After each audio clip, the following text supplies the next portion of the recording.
حضرت جریر بن عبداللہ رضی اللہ عنہ فرماتے ہیں میں نے رسول اکرم جناب محمد رسول اللہ صلی اللہ علیہ وسلم کے ہاتھ پر بیعت کی نماز قائم کرنے، زکوٰۃ دینے اور ہر مسلمان کی خیر خواہی کرنے پر۔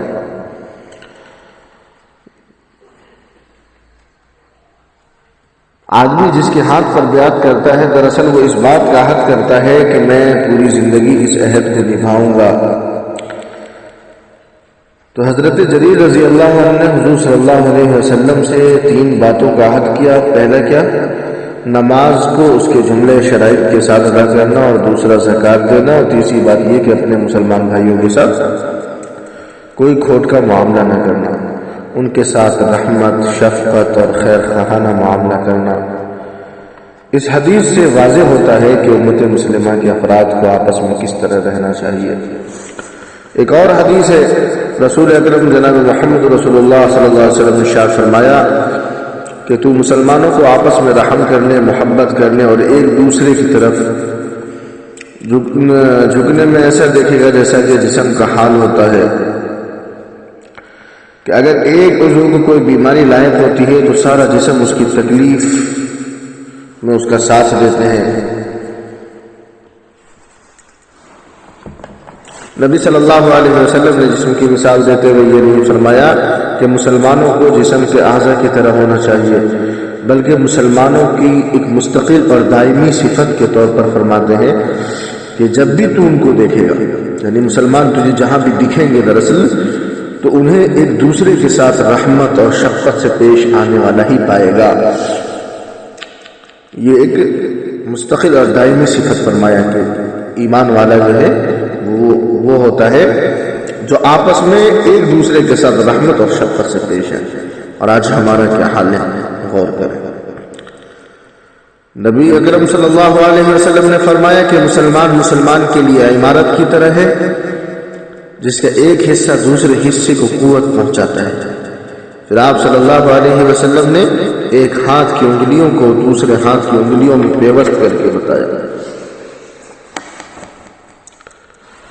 اس حدیث میں مسلمان سوسائٹی کو عمارت سے تشبیہ دی گئی کہ جس طرح اس کی اینٹیں ایک دوسرے سے جڑی ہوتی ہیں، اسی طرح مسلمانوں کو آپس میں چمٹے رہنا چاہیے، اور پھر جس طرح ہر اینٹ دوسری اینٹ کو قوت اور سہارا دیتی ہے اسی طرح انہیں بھی ایک دوسرے کو سہارا دینا چاہیے۔ نیز جس طرح بکھری ہوئی اینٹیں باہم جڑ کر مضبوط عمارت کی شکل اختیار کر لیتی ہے، اسی طرح مسلمانوں کی قوت کا راز ان کے آپس میں جڑنے میں ہے۔ اگر وہ بکھری ہوئی اینٹوں کے مانند رہے تو ان کو ہوا کا ہر جھونکا اڑا لے جا سکتا ہے اور پانی کا ہر ریلا بہا لے جا سکتا ہے۔ آخر میں اس حقیقت کو ایک ہاتھ کی انگلیوں کو دوسرے ہاتھ کی انگلیوں میں پیوست کر کے محسوس شکل میں ہوتا ہے۔ جناب محمد رسول اللہ صلی اللہ علیہ وسلم نے فرمایا کہ مسلمان کا آئینہ ہے، اور مسلمان کا بھائی ہے، اس کو بربادی سے بچاتا ہے اور پیچھے سے اس کی حفاظت کرتا ہے۔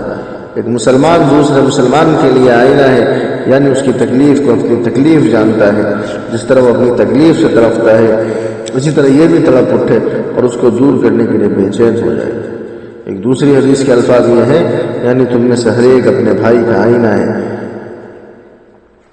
بس اگر اس کو تکلیف میں دیکھے تو اس کی تکلیف کو دور کرے۔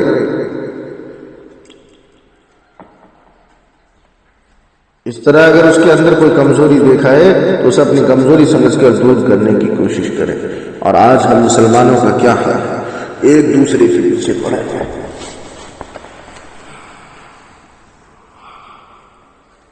پڑوسی تو پڑوسی، مسلمان تو مسلمان، اپنے بھائیوں کے ساتھ بھی ہمارا رویہ صحیح ہے۔ بعض اوقات تو والد والدین کے ساتھ بھی رویہ صحیح ہے، اور پھر کہہ رہے ہیں کہ ہم لوگ اس طرح سے کیوں پریشان ہو رہے ہیں، کیوں ہم پر بار بار حالات آ جاتے ہیں کہ متحد اگر ہم ہو جائیں گے، اتحاد اگر ہمارے اندر قائم ہو جائے گی تو پھر ہوا کا کتنا ہی زبردست جھونکا ہے، ہماری بنیاد کو کوئی نہیں ہلا سکتا، اور ہمیں اس سے پرواہ کرنے کی کوئی ضرورت ہی نہیں۔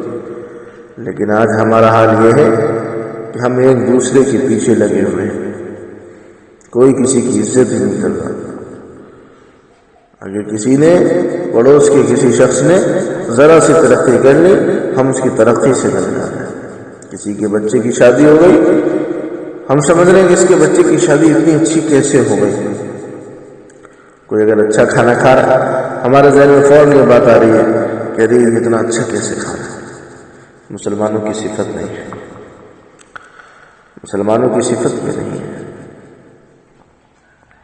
اس لیے میرے بھائی، فرمان رسول اکرم جناب محمد رسول اللہ صلی اللہ علیہ وسلم کے تحت اپنی زندگی کو گزاریں اور زندگی کے ہر لمحات میں آقا صلی اللہ علیہ وسلم کے دین پر مکمل عمل کرنے کی کوشش کریں۔